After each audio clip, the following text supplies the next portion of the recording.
व्याख्यामुद्रां करसरसिजैः पुस्तकं शङ्खचक्रे बिभ्रद्भिन्नस्फटिकरुचिरे पुण्डरीके निषण्णः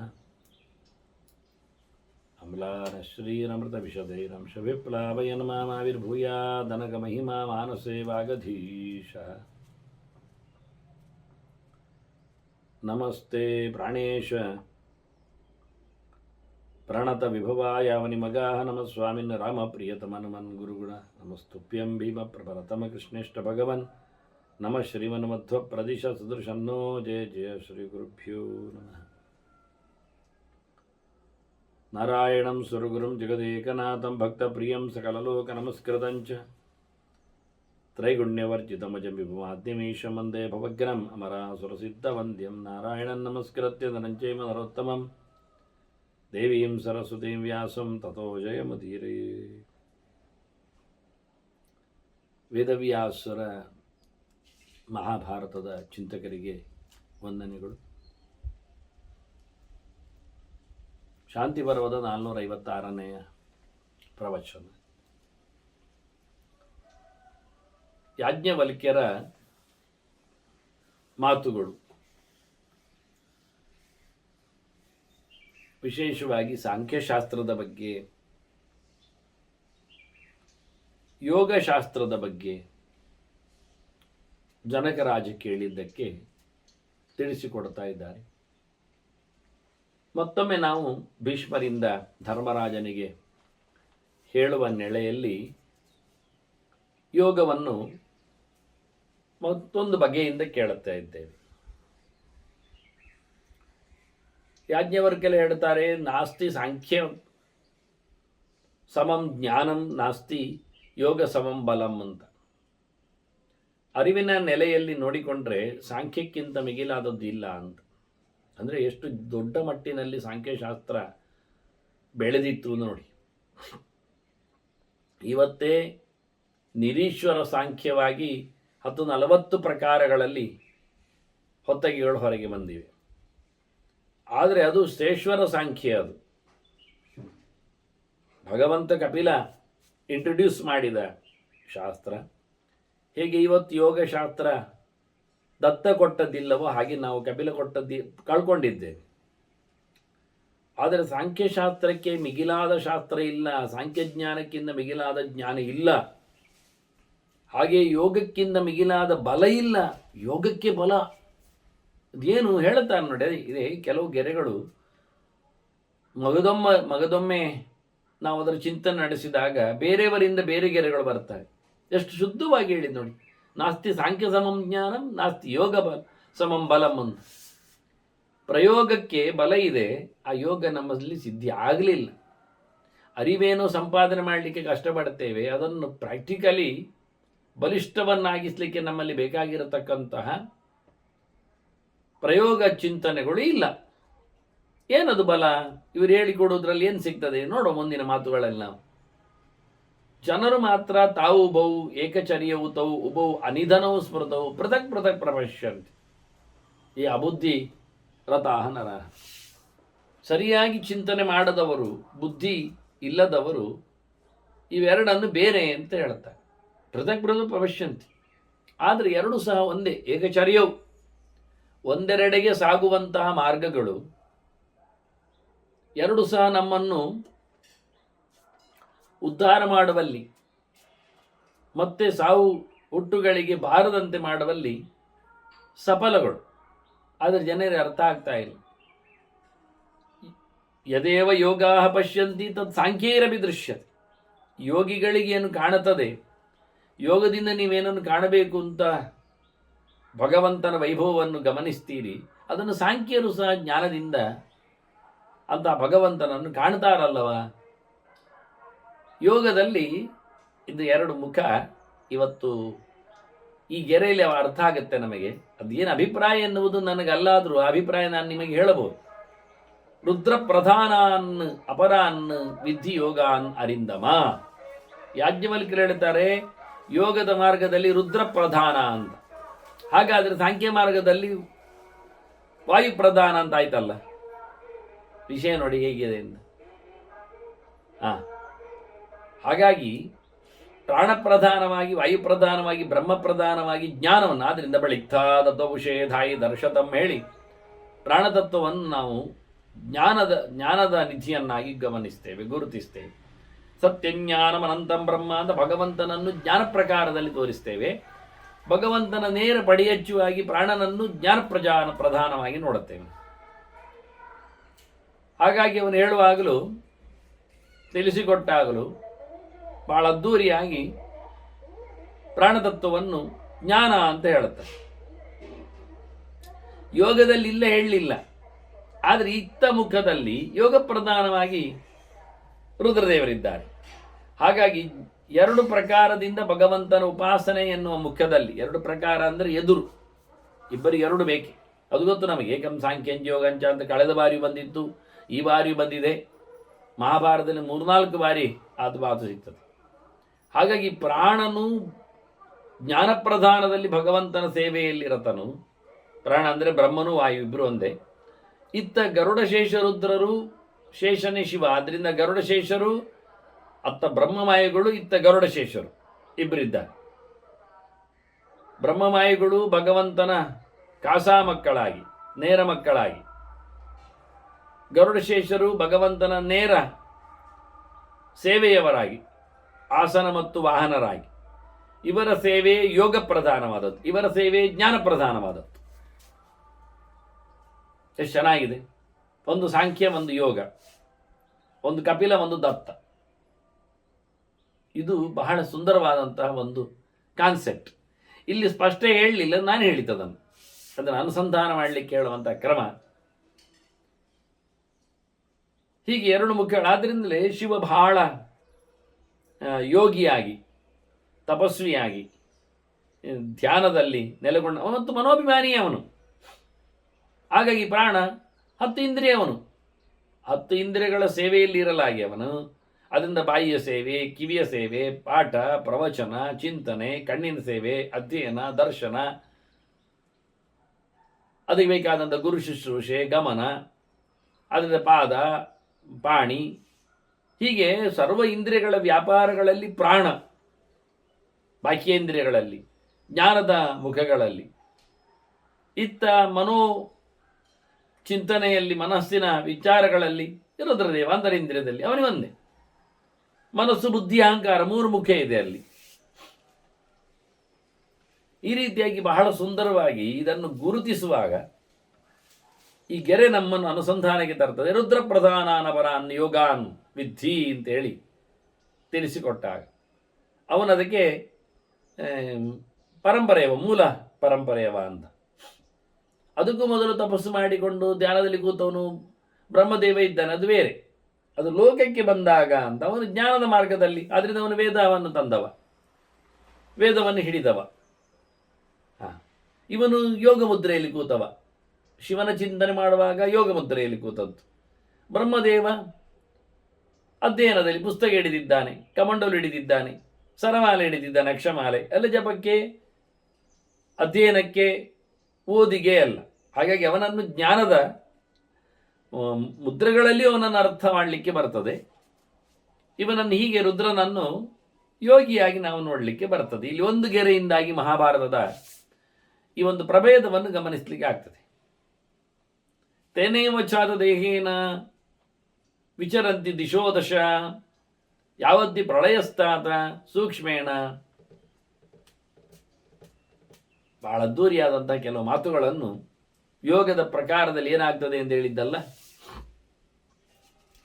ಯೋಗೇಣ ಸೂಕ್ಷ್ಮೇಣ ಅಷ್ಟಗುಣೇನಶ ಅಣಿಮಾ ಮಹಿಮಾ ಗರಿಮಾ ಲಘಿಮಾ ಎಲ್ಲ ಉಂಟಲ್ಲ, ಪ್ರಾಪ್ತಿ ಪ್ರಾಕಾಮ್ಯ ಈಶಿತ ಅವಶಿತ ಅಂತ ಈ ಅಷ್ಟಗುಣಗಳಿಂದ, ಅಷ್ಟೈಶ್ವರ್ಯಗಳಿಂದ, ಯೋಗದ ಅಷ್ಟಮುಖಗಳಿಂದ ಅವರು ಸೂಕ್ಷ್ಮದ ದೇಹದಲ್ಲಿ 10 ಕಡೆಯೂ ಸಂಚಾರ ಮಾಡುತ್ತಾರೆ. ಇದು ಯೋಗದ ಗರಿಮೆ, ಯೋಗದ ಬಲ. ಹಿಂದೆ ಹೇಳಿದ್ದಲ್ಲ ಯೋಗ ಬಲ ಉಂಟು ಅಂತ. ಯೋಗದಲ್ಲಿ ಏನು ಬಲ ಅಂದರೆ ಅವರಿಗೆ ಅಷ್ಟೈಶ್ವರ್ಯ ಇದೆ, ಅಷ್ಟಸಿದ್ಧಿ ಇದೆ. ಆ ಸಿದ್ಧಿಯ ಬಲದಲ್ಲಿ ಅವರು ಪ್ರಳಯದವರೆಗೂ ಟೈಮ್, ಪ್ರಳಯದ ನಂತರ ಇಲ್ಲ, ಪ್ರಳಯದಲ್ಲಿ ಅವರದ್ದು ಸಿದ್ಧಿಯು ಹೋಗ್ತದೆ, ಅವರು ಮುಗಿಯಿತು. ಹಾಗಾಗಿ ಈ ಸಿದ್ಧಿ ಪ್ರಳಯದವರೆಗೆ ಮಾತ್ರ. ಸೃಷ್ಟಿಯ ನಂತರದಲ್ಲಿ ಸಿದ್ಧಿ ಉಳ್ಳ ವ್ಯಕ್ತಿಗಳು ಎಲ್ಲೆಂದರಲ್ಲಿ ಸಂಚಾರ ಮಾಡುತ್ತಾರೆ, 10 ದಿಕ್ಕಿಗೂ ಹೋಗ್ತಾರೆ. ಸುತ್ತಮುತ್ತಲು ಮಾತ್ರ ಅಲ್ಲ, ಮೇಲಕ್ಕೂ ಕೆಳಕ್ಕೆ ಹೇಳಲಿಕ್ಕೋಸ್ಕರ 10 ದಿಕ್ಕು ಮಾಡಿದ್ದವರು ದಿಶೋದಶ ಅಂತ. ಹೋಗುವುದು ಹೇಗೆ ಹೇಳಿದರೆ ಸೂಕ್ಷ್ಮ ದೇಹದಿಂದ ಅನ್ನುವುದನ್ನು ಗಮನಿಸಿದ್ದಾರೆ, ಗುರುತಿಸಿದ್ದಾರೆ. ಸೂಕ್ಷ್ಮವಾದ ದೇಹದಲ್ಲಿ ದೇಹವನ್ನು ಸೂಕ್ಷ್ಮವಾಗಿಸಿಕೊಂಡು ಅವರು ಸಂಚಾರವನ್ನು ಅಂದರೆ ವಾಯುವಿನ ಮಾರ್ಗದಲ್ಲಿ ಹೋಗ್ತಾರೆ. ವಾಯು ಸೂಕ್ಷ್ಮ ಇದ್ದಾನೆ ಎನ್ನುವುದು ಅರ್ಥ ಆಗ್ತದೆ. ಇದು ಸಾಂಖ್ಯರಿಗೆ ಆಗುವುದಿಲ್ಲ, ಈ ಯೋಗ ಸಿದ್ಧಿಯವರಲ್ಲಿಲ್ಲ. ಆದರೆ ಇದು ಬಲ ಉಂಟು ಅಂತ ಹೇಳ್ತಾರೆ, ಅದು ಜ್ಞಾನ. ಈ ಯೋಗವನ್ನು ಹೇಗೆ ಸಾಧನೆ ಮಾಡುವುದು? ಹಾಗಾದ್ರೆ ಬಲ ಬರಲಿಕ್ಕೆ ಪ್ರಾಣಾಯಾಮ ಮಾಡಿ. ಪ್ರಾಣಾಯಾಮೋ ಹಿ ಸಗುಣ ನಿರ್ಗುಣಂ ಧಾರೆಯನ್ ಮನಃ. ಮನಸ್ಸನ್ನು ಭಗವಂತನಲ್ಲಿ ಧಾರಣೆ ಮಾಡಿಕೊಂಡು ಧಾರಣ ಧ್ಯಾನ ಸಮಾಧಿಯೆಡೆಗೆ ಹೋಗುವುದು ಅಂತರಿಂದ್ರಿಯದಿಂದ ವ್ಯವಸ್ಥೆ. ಬಾಹ್ಯೇಂದ್ರಿಯದಲ್ಲಿ ಪ್ರಾಣಾಯಾಮ ಮಾಡಿಯೇ ಭಗವಂತನನ್ನು ಕಾಣುತ್ತಾ ಇರುವುದು, ಅದು ಸಗುಣವಾದದ್ದು. ನಿರ್ಗುಣವಾದದ್ದು ಧ್ಯಾನದಲ್ಲಿ ಭಗವಂತನನ್ನು ಕಾಣುವಂಥದ್ದು. ಪ್ರಕೃತ್ಯತೀತನಾದ ಭಗವಂತನ ದರ್ಶನಕ್ಕೆ ನೆಲೆಗೊಳ್ಳುವಂಥದ್ದು. ಮತ್ತೆ ಸಿಕ್ಕಾಬಟ್ಟೆ ಪ್ರಾಣಾಯಾಮವನ್ನು ಮಾಡಲಿಕ್ಕೆ ಬರುವುದೂ ಇಲ್ಲ. ಇಂದ್ರಿಯಗಳನ್ನು ಅದು ಬಿಟ್ಟುಕೊಳ್ಳದೆ ಪ್ರಾಣಾಯಾಮ ಮಾಡಲಿಕ್ಕೆ ಆಗುವುದಿಲ್ಲ. ಹಾಗಾಗಿ ಯದ್ಯದೃಶ್ಯತಿ ಮುಂಚನ್ವೈ ಪ್ರಾಣಾನ್ ಮೈಥಿಲ ಸತ್ತಮ ವಾತಾಧಿಕ್ಯಂಭವತ್ಯೇವ ತಸ್ಮಾದ್ದಿನ ಸಮಾಚರೇತ್ ಅಂತ ಯಾಜ್ಞವಲ್ಕ್ಯರು ಹೇಳುತ್ತಾರೆ. ಇಂದ್ರಿಯಗಳು ಚೆನ್ನಾಗಿ ಹದ್ದುಬಸ್ತಿನಲ್ಲಿ ಬಾರದೇ ಇದ್ದಾಗ ಪ್ರಾಣಾಯಾಮವನ್ನು ನಡೆಸಿಬಿಟ್ರೆ ಇಂದ್ರಿಯಗಳು ಸೋಲ್ತಾವೆ ಕೆಲವೊಮ್ಮೆ. ಹೀಗಾಗಿ ವಾಯುವಿನ ಉಪದ್ರ, ವಾತಾಧಿಕ್ಯ, ವಾತ ಪ್ರಕೋಪಕ್ಕೆ ಆಗ ಬಲಿಯಾಗ್ತಾನೆ. ಅಂದ ಗಾಳಿಯನ್ನು ಅದು ಬಿಡುವುದೊಂದು ಸುಲಭ ವಿಷಯ ಅಲ್ಲ. ಅದು ಒಳಗೆ ಪ್ರೆಷರ್ ಹಾಕುವ ಮೂಲಕ ಮನುಷ್ಯನನ್ನು ಹೆಚ್ಚು ಕಡಿಮೆ ಮಾಡ್ತದೆ. ಹೊಟ್ಟೆಯನ್ನಾಗಲಿ, ಆನಂತರ ಮೂತ್ರಪಿಂಡವನ್ನಾಗಲಿ, ಗುದವನ್ನಾಗಲಿ, ಅಥವಾ ಜಾಯಿಂಟ್ಸ್ಗಳನ್ನಾಗಲಿ, ಇನ್ನಿತರ ವ್ಯವಸ್ಥೆಗಳಲ್ಲಿ ಪ್ರಾಣಾಯಾಮ ತೊಂದರೆ ಮಾಡುತ್ತದೆ. ದೇಹದಲ್ಲಿ ಅನುಕೂಲಕರವಾಗಿ ಇಂದ್ರಿಯಗಳು ಬ್ಲಾಕ್ ಮಾಡದೆ ಹೋದರೆ ಅವುಗಳು ಉಪದ್ರವವನ್ನು ಕೊಡುತ್ತದೆ. ಆದರೆ ಅದನ್ನು ಹೆಚ್ಚು ಮಾಡಬಾರದು ಅಂತ ಇಲ್ಲಿ ಹೇಳ್ತಾರೆ. ಹಾಗಾಗಿ ಧಾರಣೆಯನ್ನು, ಧ್ಯಾನವನ್ನೇ ಮಾಡಲಿಕ್ಕೆ ಹೋಗಿ ಪ್ರಾಣಾಯಾಮವನ್ನು ಹೆಚ್ಚು ಅಭ್ಯಾಸ ಮಾಡಬೇಡಿ ಅಂತ ಹೇಳಿದರು. ಅದು ಸುಲಭ ವಿಷಯ ಅಲ್ಲ ಅಂತ. ದೇಹದಲ್ಲಿ ಸೈಡ್ ಎಫೆಕ್ಟ್ ಕೊಡುತ್ತದೆ ಅನ್ನುವುದನ್ನು ತಿಳಿಸ್ತಾರೆ. ಮತ್ತು ಯಾವಾಗ ಮಾಡಬೇಕು ಹಿಂದೊಮ್ಮೆ ಬಂದಿದೆ, ಇನ್ನೊಮ್ಮೆ ಸ್ಪಷ್ಟಪಡಿಸ್ತಾರೆ. ನಿಶಾಯಾ ಪ್ರಥಮೇಯಾಮಿ ಚೋದನಾ ದ್ವಾದಶಸ್ಮೃತಾ ಮಧ್ಯೆ ಸ್ವಪ್ನಾತ್ ಪರೇಯಾಮಿ ಚೋದನಾ ದ್ವಾದಶಸ್ಮೃತಾ ಅಂತ. ದೇವರೆಡೆಗೆ ಮನಸ್ಸನ್ನು ಕಳುಹಿಸುವ ಈ ಒಂದು ಪ್ರೋಸೆಸ್ ಏನಿದೆ, ಯೋಗ ಧ್ಯಾನ, ಅದು ನಿಶಾಯ ಪ್ರಥಮೆಯಾಮಿ, ರಾತ್ರಿಯ ಮೊದಲ ಯಾಮದಲ್ಲಿ ಮಾಡಲಿಕ್ಕೆ. ರಾತ್ರಿಯಲ್ಲಿ ಒಟ್ಟು 3 ಯಾಮದ ಚಿಂತನೆ ಮಾಡುವ. ಈಗ 4 ಯಾಮ 3 ಯಾಮ ಅಂತ 2 ಪ್ರಕಾರ ಇದೆ. ಅದರಲ್ಲಿ ಈಗ ಯೋಗದ ಪ್ರಾಕ್ಟೀಷನರಿಗೆ 3 ಯಾಮದ ಅನುಷ್ಠಾನವನ್ನು ಕೊಟ್ಟಿದ್ದಾರೆ. ಒಟ್ಟು ಒಂದು 30 ಇರ್ತದೆ ಗಳಿಗೆಗಳು. ಹಗಲು 30, ರಾತ್ರಿ 30 ಅಂತ ಗಳಿಗೆಯನ್ನು ಹೇಳುವಾಗ ಲೆಕ್ಕಾಚಾರದಲ್ಲಿ ಒಂದು ಗಳಿಗೆ 24 ನಿಮಿಷ ಲೆಕ್ಕ. ಹಾಗಾಗಿ 2.5 ಗಳಿಗೆಗೆ 1 ಗಂಟೆ ಆಗ್ತದೆ, 5 ಗಳಿಗೆ 2 ಗಂಟೆ ಆಗ್ತದೆ.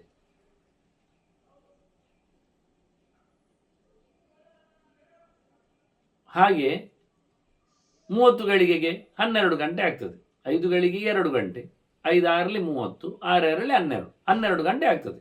12 ಗಂಟೆ ಎನ್ನುವುದು ಒಂದು ರಾತ್ರಿ. ಸೂರ್ಯ ಕಂತಿದ ಬಳಿಕ ಸೂರ್ಯೋದಯದವರೆಗೆ ಸ್ವಲ್ಪ ಫ್ಲೆಕ್ಸಿಬಲ್. ಸೂರ್ಯೋದಯ ಸೂರ್ಯಾಸ್ತ ಹೆಚ್ಚು ಕಡಿಮೆ ಆದರೆ ಅದು ಗಂಟೆ ಹೆಚ್ಚು ಕಡಿಮೆ ಆಗ್ತದೆ. ಹೇಳಿದ್ದೇನೆ ಎಷ್ಟೋ ಬಾರಿ ನಾನು. ರಾತ್ರಿ ಸಮಯ ಸೂರ್ಯ ಅಸ್ತಮಾನದಿಂದ ಸೂರ್ಯೋದಯದವರೆಗೆ ನಮ್ಮ ಊರುಗಳಲ್ಲಿ ಸುಮಾರಾಗಿ 11ರಿಂದ 13 ಗಂಟೆವರೆಗೆ ಬರ್ತದೆ. ಬಹಳ ಕಡಿಮೆ ಅಂದರೆ 11 ಗಂಟೆ, ಭಾಳ ಜಾಸ್ತಿ ಅಂದರೆ 13 ಗಂಟೆ ರಾತ್ರಿ. ಎವರೇಜ್ ನಾವು ಹೇಳೋದು 12 ಅಂತ. 12 ಗಂಟೆಯಲ್ಲಿ 4 ಯಾಮದ ಲೆಕ್ಕ ಉಂಟು, 3 ಯಾಮದ ಲೆಕ್ಕ ಉಂಟು. ಯಾಮ ಅಂದರೆ ಜಾವ. ಮುಖ್ಯವಾಗಿ 4 ಯಾಮವನ್ನೇ ಹೆಚ್ಚಾಗಿ ಲೆಕ್ಕ ಹಿಡಿಬೇಕು. ಈ 4 ಯಾಮದ ಲೆಕ್ಕಾಚಾರ ಆಶೋಚಗಳಿಗೆ ಮತ್ತೆ ಆಶೋಚಗಳಿಗೆ ಪ್ರಧಾನ. ಮತ್ತೆ ಹೇಳೋದಕ್ಕೆ ಬಸ್ತು ಬಗೆಯ ಆಶೋಚ ಇರ್ಲಿಕ್ಕೆ ಹೋಗಿ ಒಂದೇ ಶಬ್ದದಲ್ಲಿ ಹೇಳಲಿಕ್ಕೆ ಬರ್ತದೆ. ರಜಸ್ವಲಿಯು ಆಶೋಚದಲ್ಲೇ ಸೇರ್ತಾಳೆ, ಹುಟ್ಟು ಸಾವುಗಳು ಸಹ ಆಶೋಚದಲ್ಲೇ ಬರ್ತದೆ. ಹೀಗಾಗಿ ಆಶೋಚಕ್ಕೆ ಮುಖ್ಯವಾಗಿ 4 ಗಮನಿಸಬೇಕು, 4 ಯಾಮವನ್ನೇ. ಅದರಲ್ಲಿ 3 ಯಾಮ ಹಿಂದಿನ ದಿನಕ್ಕೆ, 1 ಯಾಮ ಮರುದಿನಕ್ಕೆ ಲೆಕ್ಕಾಚಾರ ಯಾವಾಗಲೂ. ಆ 1 ಯಾಮ ಮರುದಿನ ಅನ್ನುವುದೇ ಬ್ರಾಹ್ಮ ಮುಹೂರ್ತವನ್ನು ಇಟ್ಟುಕೊಂಡು ಮಾತಾಡುವಂಥದ್ದು. ಹಿಂದಿನ ದಿವಸ 3 ಯಾಮ ಅಂದರೆ ಅದರಲ್ಲಿ 1 ಯಾಮ ಸೂರ್ಯ ಕಂದಿದ ತಕ್ಷಣ 1 ಯಾಮ, ಅದು ರಾತ್ರಿಗೆ ಲೆಕ್ಕ ಬರುವುದಿಲ್ಲ. ಹಾಗೆ ಎಲ್ಲರೂ ಎಚ್ಚರ ಇರ್ತಾರೆ, ಊಟ ಎಲ್ಲ ಆಗಲಿಕ್ಕೆ ಉಂಟು, ಆ ನಂತರವೇ ಮಲಗಲಿಕ್ಕೆ. ಯಾಮಾತ್ ಪರದೇವಾತ ಸ್ವಮೇಧ್ಯಾತ್ವ ಜನಾರ್ದನಂ ಅಂತ ಧರ್ಮಶಾಸ್ತ್ರದ ಮಾತಲ್ಲಿ ಆಚಾರ್ಯ ಮಧ್ವರು ಹೇಳಿದ್ದು, ಸೂರ್ಯ ಕಂತಿದ 1 ಯಾಮದ ಬಳಿಕ ಮಲಗು ಅಂತ. ಹಾಗಾದರೆ 1 ಯಾಮದ ನಂತರ 2 ಯಾಮ ಮಲಗಲಿಕ್ಕೆ ಉಂಟು. ಆಗ 12 ಗಂಟೆಯ ರಾತ್ರಿಯನ್ನು ಮಾಡಿದರೆ, 4 ಯಾಮದಲ್ಲಿ ಮಾಡಿದರೆ 1 ಯಾಮ ಸೂರ್ಯಾಸ್ತದ ಬಳಿಕ, ಅದು ಇನ್ನು ಮಲಗದೆ ರಾತ್ರಿ ಪೂಜೆಗೆ ಊಟಕ್ಕೆ ಸೀಮಿತ. ಆ ಬಳಿಕ ಸೂರ್ಯೋದಯ ಆಗೋ ಮುಂಚಿನ 1 ಯಾಮ, ಅದು ಬ್ರಾಹ್ಮಯಾಮ. ರಾತ್ರಿಯಸ್ತು ಪಶ್ಚಿಮೋ ಯಾಮ ಬ್ರಾಹ್ಮಕಾಲ ಉದಾವೃತ ಅಂತ, ಅದು ಎಚ್ಚರಾಗಿಕೊಂಡು ಭಗವಂತನ ಚಿಂತನೆ ಮಾಡಲಿಕ್ಕೆ ಏಕಾಲ್ಮುಖ ತೊಳೆದು ನಂತರ ಸ್ನಾನದೆಡೆಗೆ ಹೊರಡಲಿಕ್ಕೆ. ಮಧ್ಯದ 2 ಯಾಮ ಮಲಗಿರ್ಲಿಕ್ಕೆ. ಸೂರ್ಯ ಕಂತಿದ 3 ಗಂಟೆಯ ನಂತರ 6 ಗಂಟೆಗಳ ಕಾಲ, ಒಟ್ಟು 12ರಲ್ಲಿ ಮಧ್ಯದ 2 ಅಂದರೆ ಅರ್ಧ ಸಿಕ್ಕಿತು, ಮಲಗಿರಬೇಕು. ಇದನ್ನು ವಾಸ್ತವವಾಗಿ ಮಹಾನಿಶಾ ಅಂತ ಕರೀತಾರೆ, ಅರ್ಧರಾತ್ರ ಅಂತ ಹೇಳ್ತಾರೆ, ಮಧ್ಯರಾತ್ರಿ ಅಂತ ಹೇಳ್ತಾರೆ, ನಿಶೀಥ ಅಂತ ಗುರುತಿಸ್ತಾರೆ. ಇವೆಲ್ಲ ಈ ಹೊತ್ತಿನಲ್ಲಿ ಎಂತ ಮಾಡಲಿಕ್ಕಿಲ್ಲ. ಈ ಮಧ್ಯದ 6 ಗಂಟೆಯಲ್ಲಿ ಸೂರ್ಯ ಕಂತಿದ 3 ಗಂಟೆಯ ಬಳಿಕ, ಸೂರ್ಯೋದಯಕ್ಕಿಂತ 3 ಗಂಟೆ ಮೊದಲು ಏನನ್ನೂ ಮಾಡಲಿಕ್ಕಿಲ್ಲ. ಬ್ರಾಹ್ಮ ಮುಹೂರ್ತಕ್ಕಿಂತ ಮೊದಲು, ಸೂರ್ಯ ಕಂತಿದ ನಂತರದ 3 ಗಂಟೆಯ ನಂತರ, ಮಧ್ಯದ 6 ಗಂಟೆ ನಿದ್ದೆ ಮಾಡಲಿಕ್ಕೆ. ಆಗ ಸ್ನಾನ ಮಾಡಲಿಕ್ಕಿಲ್ಲ.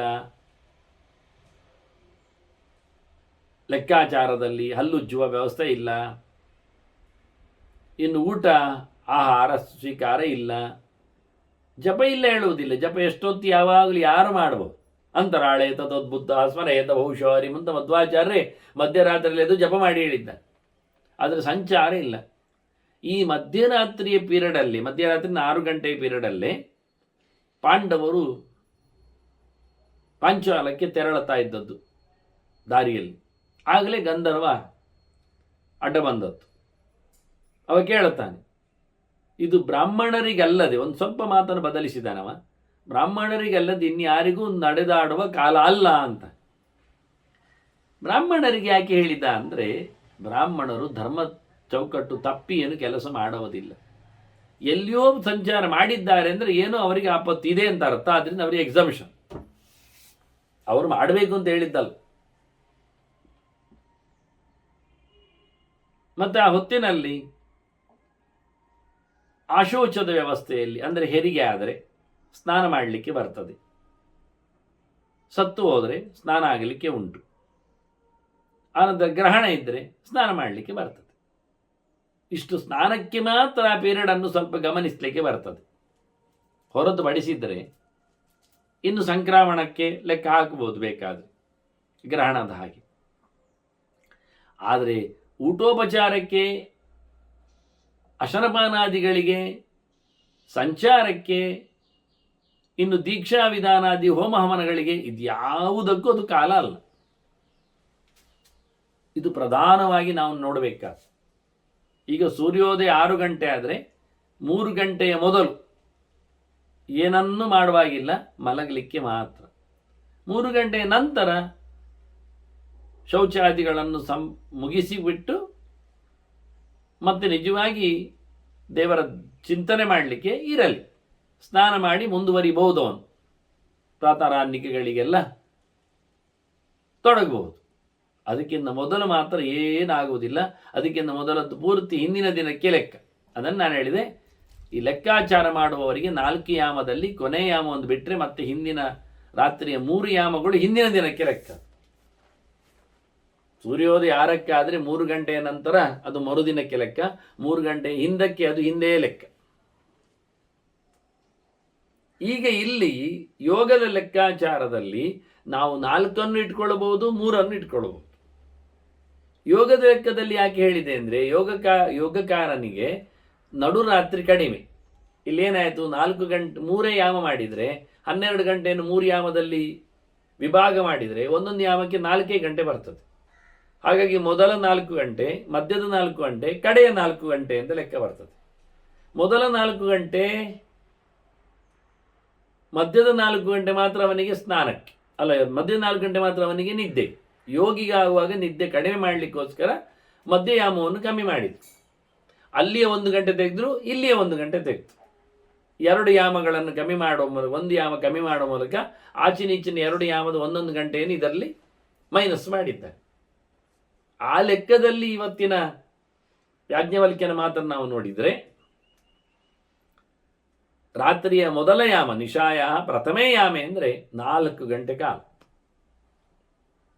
1 ಗಂಟೆಗೆ 2:15 ಗಳಿಗೆ, 2 ಗಂಟೆಗೆ 10 ಗಳಿಗೆ ಆಗ್ತದೆ, 5 ಗಳಿಗೆ ಆಗ್ತದೆ.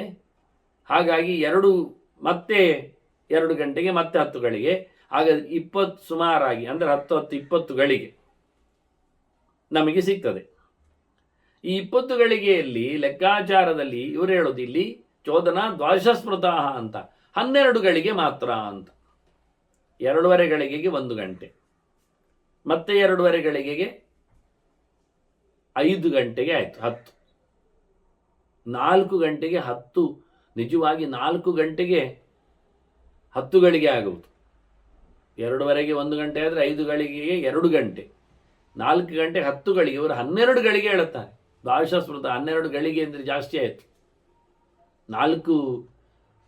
5 ಗಂಟೆವರೆಗೆ ಬಂತು. 4:15 ಗಂಟೆ ಸೂರ್ಯಾಸ್ತ ಆಗಿ 6ರಿಂದ 10-10:30 ಗಂಟೆವರೆಗೆ ಅವನು 10:30 ಗಂಟೆವರೆಗೆ ಅವನು ಧ್ಯಾನ ಮಾಡಲಿಕ್ಕೆ, ಮತ್ತೆ ಮಲಗಲಿಕ್ಕೆ 11:30, 12:30, 1:30, 2:30, ಜಾಸ್ತಿ ಅಂದರೆ 2:30ವರೆಗೆ, ಮತ್ತೆ ಪುನಃ ಏಳಲಿಕ್ಕೆ ಎದ್ದು ಮತ್ತೆ ಪುನಃ ಧ್ಯಾನ ಮಾಡಲಿಕ್ಕೆ, ಮಧ್ಯೆ ಸ್ವಪ್ನ, ನಡುವೆ ನಿದ್ದೆಯ ಬಳಿಕ ಪರೇ ಯಾಮೆ ಕಡೆಯ ಯಾಮದಲ್ಲಿ ಮತ್ತೆ ಪುನಃ ಅದು ಧ್ಯಾನ ಮಾಡಲಿಕ್ಕೆ. ಆದರೆ ನಿಮಗೆ 12 ಗಳಿಗೆಯನ್ನು ಕೂಡಿಸಬೇಕಾದ್ರೆ ಯಾಮವನ್ನು ದೊಡ್ಡದು ಮಾಡಬೇಕು. ಇನ್ನು 12 ಅನ್ನೋದು ಗಳಿಗೆ ಹೇಳಲಿಲ್ಲ ಇವರು. ಅದರಿಂದ 12ವನ್ನು 12 ನಾವು ಅರ್ಧ ಗಳಿಗೆ ಲೆಕ್ಕಾಚಾರ ಮಾಡಿದರೆ, ಗಳಿಗೆಗಿಂತ ಸಣ್ಣದು ಲೆಕ್ಕವನ್ನು ಕೊಟ್ಟರೆ, ಹಾಗಾದರೆ 12 ನಿಮಿಷದ ಲೆಕ್ಕ ಮಾಡಿದರೆ 12 12ರಲ್ಲಿ 144 ನಿಮಿಷ ಆಗ್ತದೆ. 144 ನಿಮಿಷ ಅಂದರೆ 2.25 ಗಂಟೆ ಆಗ್ತದೆ. 2:30, 150ಕ್ಕೆ 2:30 ಆಗ್ತದೆ. 2:30 ಗಂಟೆ ಕರೆಕ್ಟ್ ಹೇಳಿತ್ತು. ಆದ್ದರಿಂದ ಸೂರ್ಯ ಕಂತಿದ ಬಳಿಕ 2:30 ಗಂಟೆ ಧ್ಯಾನ ಪ್ರಥಮ ಯಾಮದಲ್ಲಿ. ಇನ್ನು ಅರ್ಧ ಗಂಟೆಯಲ್ಲಿ ಯಾಮ ಮುಗೀತದೆ. ಯಾಕೆಂದರೆ 2:30 ಗಂಟೆ ಒಂದೇ ಯಾಮದ ಉದ್ದದು. ಸ್ವಲ್ಪ ರಾತ್ರಿ ಕಮ್ಮಿ ಆಗಿಬಿಟ್ರೆ 11 ಗಂಟೆಯ ಯಾಮ ರಾತ್ರಿ ಆದರೆ ನಿಮಗೆ 2:30, 2:45 ಗಂಟೆ ಒಂದು ಯಾಮ ಬರುತ್ತೆ. ಆದ್ದರಿಂದ ಸೂರ್ಯ ಕಂತಿದ ನಂತರ ಧ್ಯಾನಕ್ಕೆ ಹೋಗು, 1 ಯಾಮದವರೆಗೆ 2:30 ಗಂಟೆ. ಬೆಳಿಗ್ಗೆ ಸೂರ್ಯೋದಯದ ಮೊದಲು 2:30 ಗಂಟೆ ಕೂತ್ಕೋ.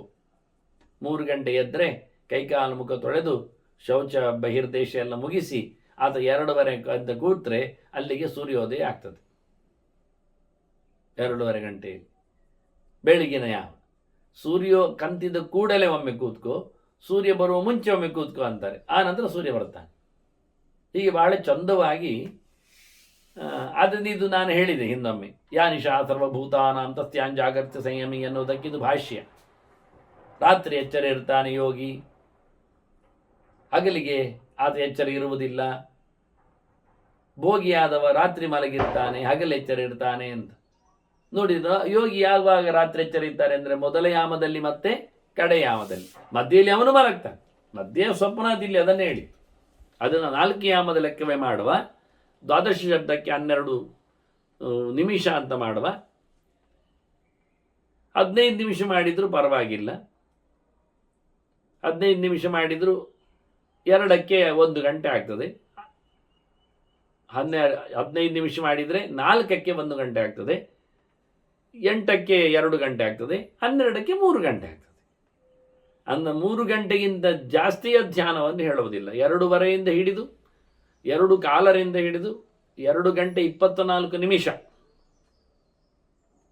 ಆ ಲೆಕ್ಕಾಚಾರದಲ್ಲಿ 1 ಗಂಟೆಗೆ 2 ಗಳಿಗೆ, 4 ಗಳಿಗೆ, 5 ಗಳಿಗೆ, 5 ಗಳಿಗೆ ಪ್ರಾಣದ ಚಿಂತನೆಯ ಜೊತೆಯಲ್ಲಿ 5 ಲೆಕ್ಕಕ್ಕೆ 5 ಗಳಿಗೆಗೆ ಧ್ಯಾನವನ್ನು ವಿಶೇಷವಾಗಿ ಮಾಡಲಿಕ್ಕೆ ಬರ್ತದೆ. ಧಾರಣೆಯ ಸಮಯ ಸೂರ್ಯಾಸ್ತದ ಬಳಿಕ 5 ಗಂಟೆ, 5 ಗಳಿಗೆ, 2:15 ಗಂಟೆ, ಸೂರ್ಯೋದಯದಿಂದ ಮುಂಚೆ 5 ಗಳಿಗೆ. ಈ ರೀತಿಯಾಗಿ ಮಾಡಲಿಕ್ಕೆ ಇದೊಂದು ಸ್ಪೆಷಲ್. ಇವತ್ತು ಇಲ್ಲಿ ಹೇಳಿದ ಅಂದರೆ ಸಮಯಗಳನ್ನು ಬೇರೆ ಬೇರೆ ಕಡೆಯಲ್ಲಿ ಹೇಳಿದ್ದಾರೆ. ತದೇವಂ ಉಪಶಾಂತೇನ ದಾಂತೇನ ಏಕಾಂತಶೀಲಿನ ಆತ್ಮಾರಾಮೇಣ ಬುದ್ಧೇನ ಯೋಕ್ತವ್ಯ ಆತ್ಮ ನ ಸಂಶಯ. ಮನಸ್ಸನ್ನು, ಈ ದೇಹವನ್ನು, ಈ ಜೀವನನ್ನು ದೇವರೆಡೆಗೆ ಸಾಗಿಸುವ ಬಗೆ ಹೇಗೆ ಕೇಳಿದರೆ, ಜೀವ ತನ್ನ ದೇಹದಲ್ಲಿನ ತನ್ನ ಮನಸ್ಸನ್ನು ಭಗವಂತನೆಡೆಗೆ ಹೇಗೆ ಆತ ಕೊಂಡೊಯ್ಯಬೇಕು ಅಂದರೆ, ಮೊದಲು ಆತ ಎಲ್ಲ ವಿಷಯಗಳಿಂದ ವಿಡ್ರಾ ಮಾಡಿಕೊಳ್ಳಬೇಕು. ಸುಖವಾಗಿ, ಸುಲಭವಾಗಿ, ಅನಾಯಾಸವಾಗಿ ತನ್ನನ್ನು ದುಡಿಸಿಕೊಳ್ಳುವಲ್ಲಿ ತೊಡಗಬೇಕು. ಬಲಾತ್ಕಾರ ಇದು, ಒತ್ತಾಯ ಇದು, ಬೇಡದಿತ್ತಿದು ಅಂತ ಹೇಳಿಕೊಂಡು ಕಸಿವಿಸಿ ಮಾಡಿಕೊಂಡಲ್ಲ. ಮತ್ತೆ ನಿಗ್ರಹ ಮಾಡುವಾಗ ಇಂದ್ರಿಯಗಳನ್ನು ಅದಕ್ಕೆ ಅರ್ಥ ಮಾಡಿಸಿಕೊಂಡು ಅದನ್ನು ಬಗ್ಗಿಸಬೇಕು. ಬಲಾತ್ಕಾರದಲ್ಲಿ ಬಗ್ಗಿಸುವುದು ಸಮ ಇಲ್ಲದ ವಿಷಯ. ಮತ್ತೆ ಜನಜಂಗುಳಿ ಎಲ್ಲ ಮಾಡಲಿಕ್ಕೆ ಬರುವುದಿಲ್ಲ. ಇದು ಪೇಟೆ ಕೊತ್ತಳಗಳಲ್ಲಿ ನಡೆಯುವಂಥ ಕಥೆ ಅಲ್ಲ. ಇದು 10 ಸಮಸ್ತರೊಡನೆ ಅಂತ ಹೇಳುವಂಥದ್ದು ಇಲ್ಲಿ ಸೇರುವುದಿಲ್ಲ. ಅದರಿಂದ ಏಕಾಂಗಿಯಾಗಿ ನಡೆಸುವಂಥದ್ದು ಇದು ಮುಖ್ಯ. ಆರಾಮವಾಗಿ, ಸಂತುಷ್ಟನಾಗಿ, ಪ್ರಬುದ್ಧನಾಗಿ ಭಗವದೆಚ್ಚರದಲ್ಲಿ ಇದನ್ನು ನಡೆಸಬೇಕಾದ್ದು. ಇಂದ್ರಿಯಗ್ರಾಮಮಖಿಲಂ ಮನಸ್ಸಿ ಅಭಿನಿವೇಶ್ಯ. ಪ್ರೋಸೆಸ್ ಮೊದಲು ಇಂದ್ರಿಯಗಳ ಬಾಗಿಲಾಕುವುದು. ಇಂದ್ರಿಯಗಳನ್ನು ಮುಚ್ಚಿಕೊಂಡದ್ದನ್ನು ಮನಸ್ಸಿನಲ್ಲಿ ಗಮನಿಸಬೇಕಾದ್ದು. ಇನ್ನು ಕಿವಿ ಕೇಳುವುದಿಲ್ಲ, ಅವನಿಗೆ ಶಬ್ದದ ಪ್ರಪಂಚ ಇಲ್ಲ. ಹಾಗೆಯೇ ಸ್ಪರ್ಶ, ಮೈ ಮೇಲೆ ಕೀಟ ಹತ್ತಿದ್ರೂ ಗೊತ್ತಾಗುವುದಿಲ್ಲ. ಹಾಗೆ ಏನು ಕಾಣುವುದಿಲ್ಲ ರೂಪ. ಯಾವುದೇ ರಸಗಳ ಆಸೆಗಳು ಇರುವುದಿಲ್ಲ. ಮೂಗಿಗೂ ಹಾಗೆ. ಹೀಗೆ ಎಲ್ಲ ಇಂದ್ರಿಯಗಳನ್ನು, ಮಾತು ಮೌನ, ಕೈಕಾಲುಗಳು ಕೆಲಸ ಮಾಡ್ತಾ ಇಲ್ಲ, ಹೋಗ್ತಾ ಇಲ್ಲ. ವಾಯುಬಸ್ತಗಳು ಬಂದಾಗಿವೆ. ಯೋಗದಲ್ಲಿ ವಜ್ರಾಸನಾದಿಗಳಿಂದ ಅದನ್ನು ಬಂಧ ಮಾಡಲಿಕ್ಕುಂಟು. ಮೂಲಬಂಧ ಎಲ್ಲ ಹೇಳಿಕೊಳ್ತಾರೆ, ಕತೆ ಇದೆ. ಹಾಗಾಗಿ ಇದನ್ನು ಆತ ಇಂದ್ರಿಯಗಳ ಮೇಲೆ ಮನಸ್ಸಿನ ಮೂಲಕ, ನಾನು ಹಿಂದೊಮ್ಮೆ ಇದನ್ನು ಉಲ್ಲೇಖ ಮಾಡಿದ್ದೆ, ಮೂಗಿಡದೆ ನಮಗೆ ಪ್ರಾಣಾಯಾಮ ಆಗಬೇಕಾಗಿಲ್ಲ. ವಾಸನೆಯ ತಾಣ ಬಂದಾಗ ನಾವು ಒಂದ್ಸರ್ತಲ್ಲಿ ವಾಹನದಲ್ಲಿ ಹೋದಾಗ ಮೂಗು ಹಿಡಿಯದೇನೆ, ಅದರ ವಾಸನೆಯನ್ನು ಪಡೆಯದೇನೆ ಕ್ರಾಸ್ ಮಾಡುತ್ತೇವೆ. ಹೀಗೆಲ್ಲ ಆಗತ್ತೆ. ಹಾಗೆ ವಿಷಾದವಾದ ಸಂಗತಿಗಳನ್ನೆಲ್ಲ ನೋಡುವುದಿಲ್ಲ. ದಿವ್ಯವಾದ ನಿರ್ಲಕ್ಷ್ಯ, ಕಣ್ಣು ತೆರೆದಿದ್ರೂ ಸಹ ಒಂಥರ ನೋಡದ ಹಾಗೆ, ಬೈಯುವುದನ್ನು ಕಿವಿಯಲ್ಲಿ ಕೇಳದ ಹಾಗೆ. ಯಾರಿಗೋ ಯಾವುದೋ ಬೈಯುವಾಗ ನಮಗೆ ಇಷ್ಟ ಆಗುವುದಿಲ್ಲ ಅಂದರೆ ಕಿವಿಗೆ ಹಾಕ್ಕೊಳ್ಳದೇ ಇರುವ ಹಾಗೆ. ಹಾಗೆ ಅತ್ಯಂತ ತೃಪ್ತನಾದವ ಊಟ ಕಂಡ್ರೂ ಏನು ಆಗುವುದಿಲ್ಲ. ಹಾಗೆ ಇಂದ್ರಿಯಗಳನ್ನೆಲ್ಲ ಆತ ದುಡಿಸಿಕೊಳ್ಳುವ ಬಗೆ. ಅದರಂತೆ ಸಮಯಕ್ಕೆ ಸರಿಯಾಗಿ ಮಾತ್ರವೇ ಮಲಮೂತ್ರಗಳ ವಿಸರ್ಜನೆಯಲ್ಲಿ ಅಭ್ಯಾಸ ಮಾಡಿಕೊಂಡವನಿಗೆ ಇದೆಲ್ಲ ಬಂಧನಗಳು ಸುಲಭ. ಹೀಗೆ ಮನಸ್ಸಿನಿಂದ ಬಂಧನಗಳನ್ನು ಮಾಡಿಕೊಂಡವ ಮನಸ್ಸನ್ನು ಅಹಂಕಾರವನ್ನು ಬುದ್ಧಿತತ್ವದಲ್ಲಿ,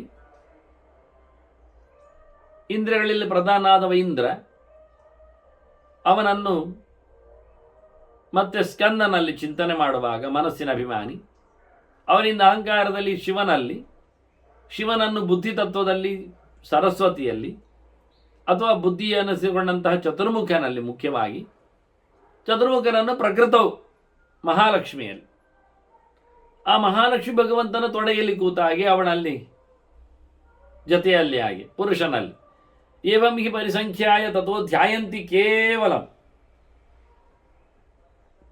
ಆನಂದರೂಪನಾದ ಭಗವಂತನನ್ನು ಮಾತ್ರವೇ ಮೋಕ್ಷಪ್ರದನನ್ನಾಗಿ ಧ್ಯಾನ ಮಾಡುವವ. ಹೀಗೆ ಎಲ್ಲ ಪರಿವಾರಗಳನ್ನು ಅನುಸಂಧಾನಕ್ಕೆ ತಂದುಕೊಂಡು ಅವರವರಿಂದ ಭಗವಂತನೆಡೆಗೆ ತನ್ನನ್ನು ಸಾಗಿಸಿಕೊಂಡು ವಿರಜಸ್ಕಮಲಂ ನಿತ್ಯಂ ಅನಂತಂ ಶುದ್ಧಂ ಅವರಣಂ, ಏನು ದೋಷಗಳಿಲ್ಲದ ಪರಿಶುದ್ಧನಾದ ಭಗವಂತನನ್ನು ಅನಂತಾನಂತ ಗುಣಗಳಿಂದ ತುಂಬಿದವನನ್ನಾಗಿ, ಅನಂತ ದೇಶಗಳಲ್ಲಿ ವ್ಯಾಪ್ತನನ್ನಾಗಿ, ನಿತ್ಯವೂ ಸಕಲ ದೋಷಗಳಿಂದ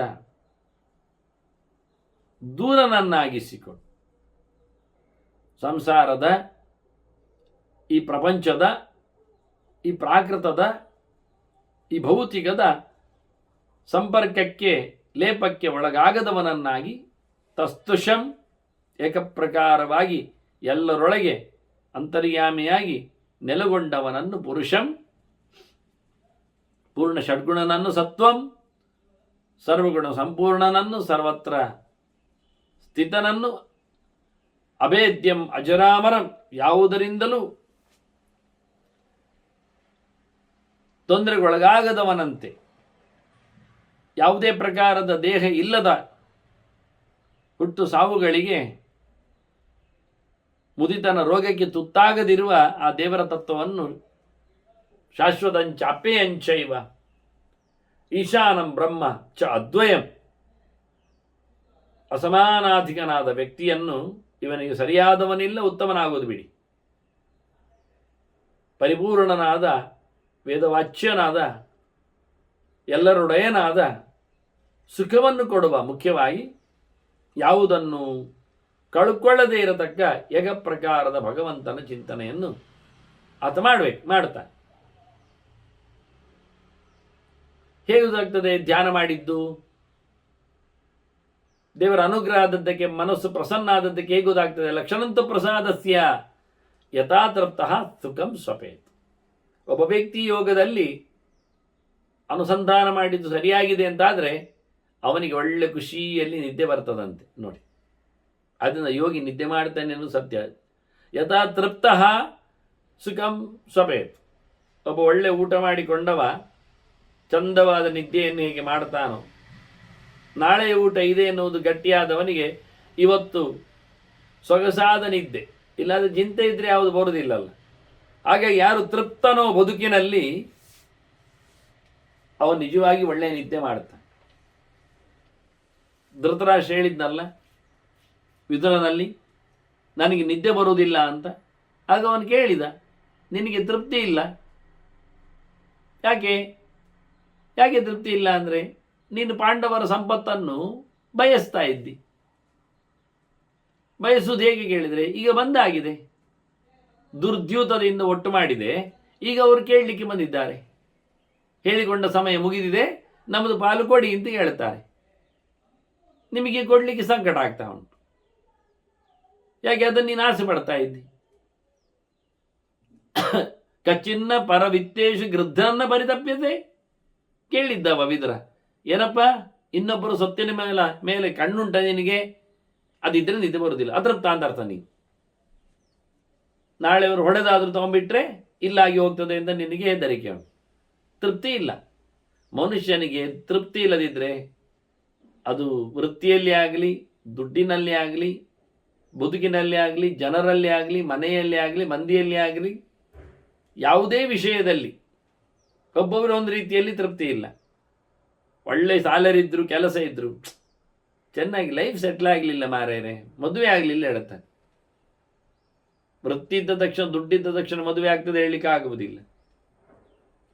ವೃತ್ತಿ ಇದೆ, ದುಡ್ಡಿದೆ, ಮನೆ ಇದೆ, ಮಂದಿ ಇದೆ, ಆದರೂ ಸಹ ಕೆಲವರು ಅತೃಪ್ತರೇ ಇರ್ತಾರೆ. ಯಾಕೆ ಮಕ್ಕಳಾಗಲಿಲ್ಲ ಮಾರೇರೆ ಅಂತ. ದುಡ್ಡಿನಲ್ಲಿ ಮಕ್ಕಳಾಗ್ಲಿಕ್ಕೆ ಆಗ್ತದ? ವೃತ್ತಿಯಲ್ಲಿ ಮಕ್ಕಳಾಗ್ತದ? ಅದೊಂದು ಬೇರೆ ಚಾನ್ಸ್. ಹಾಗೆ ಇಷ್ಟೆಲ್ಲ ಇದ್ದವರು ಮಕ್ಕಳಿದೆ, ಮಡದಿ ಇದೆ, ದುಡ್ಡಿದೆ, ಸಂಪತ್ತಿದೆ, ವೃತ್ತಿ ಇದೆ, ಹಾಗೆ ಹೇಳ್ತಾರೆ ಛೆ ಎಂತ ಒಂದು ಮನೆ ಆಗಲಿಲ್ಲ ಮಾರ್ರೆ ಅಂತಾರೆ. ಆಗುದಿಲ್ಲ, ಸೆಟ್ಟಾಗಿ ಬರುವುದಿಲ್ಲ ಅದು. ಹಾಗೆ ಮನುಷ್ಯನಿಗೆ ಬದುಕಿನಲ್ಲಿ ತೃಪ್ತಿ ಸಿಗುವುದಿಲ್ಲ ಸರ್ವತ್ರ. ಹಾಗಾಗಿ ನಿದ್ದೆ ಬರುವುದಿಲ್ಲ. ಒಂದಲ್ಲ ಒಂದು ನೆನಪಿರ್ತದೆ, ನಾಳೆಗೆ ಮುಂದುವರಿತದೆ, ಅದು ಕಾಡ್ತದೆ. ಆದ್ರಿಂದ ಯೋಗಿಗೆ ಲಕ್ಷಣ ಏನು ಕೇಳಿದರೆ, ಅವನು ಭಗವಂತನ ಧ್ಯಾನದಲ್ಲಿ ರತನಾದದ್ದರ ಪ್ರಸನ್ನತೆಯ ಪ್ರಸಾದದ ಲಕ್ಷಣ ಏನು ಕೇಳಿದರೆ, ಗಮ್ಮದ ನಿದ್ದೆ ಮಾಡ್ತಾನಂತೆ. ನಿಜವಾಗಿ ಯೋಗಿ ನಿದ್ದೆ ಮಾಡ್ತಾನೆ, ಅವನು ಯೋಗಿ ಆದ್ರಿಂದ. ಇವರೆಲ್ಲ ರೋಗಿಗಳು ನಿದ್ದೆ ಮಾಡುವುದಿಲ್ಲ, ಭೋಗಿಗಳಾಗಿ ನಿದ್ದೆ ಮಾಡ್ತಾ ಇಲ್ಲ ಅವರು ಲೋಕದಲ್ಲಿ.